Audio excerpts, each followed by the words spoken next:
আসসালামু আলাইকুম। আজকে আমি চ্যাপা শুটকি ভুনা করব।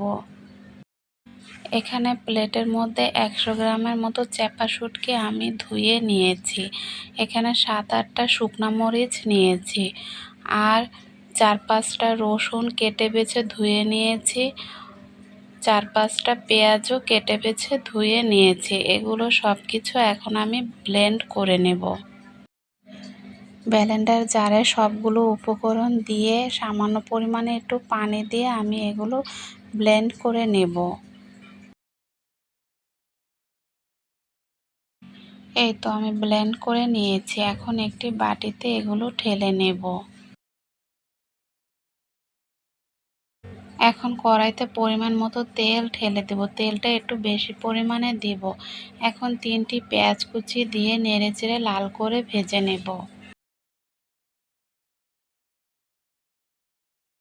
পেঁয়াজটা যখন এরকম হালকা লাল লাল হয়ে যাবে তখন আমি এর মধ্যে 1/2 চা চামচ হলুদের গুঁড়া, 1/2 চা চামচ মরিচের গুঁড়া, স্বাদ অনুযায়ী লবণ দিয়ে নেড়ে চেড়ে দেব। 30 সেকেন্ডের মতো হলুদ মরিচ তেলের মধ্যে ভেজে নেব। তারপর ব্লেন্ড করা সেই মিশ্রণটা ঢেলে দেব তেলের মধ্যে। এখন নেড়ে চেড়ে নেব।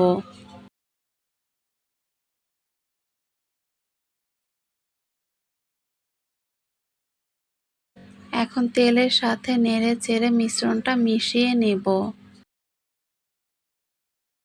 চুলার আঁচটা কমিয়ে এই রান্নাটা করতে হবে আর সব সময় নেড়ে চেড়েই যেতে হবে, না হলে নিচে পোড়া লেগে যাবে।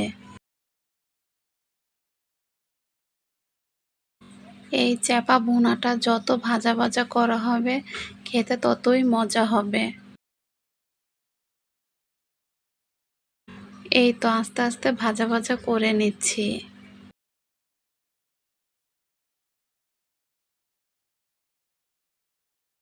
শুটকি ভুনাটা নাড়তে নাড়তে যখন দেখবেন এরকম তেল ছেড়ে আসছে তখন বুঝবেন শুটকি ভুনাটা হয়ে গিয়েছে। এভাবে করে শুটকি ভুনা করলে 2 প্লেট ভাত খাওয়া যাবে অনায়াসে। এতক্ষণ পর্যন্ত আমার ভিডিওটি দেখার জন্য সবাইকে অসংখ্য ধন্যবাদ।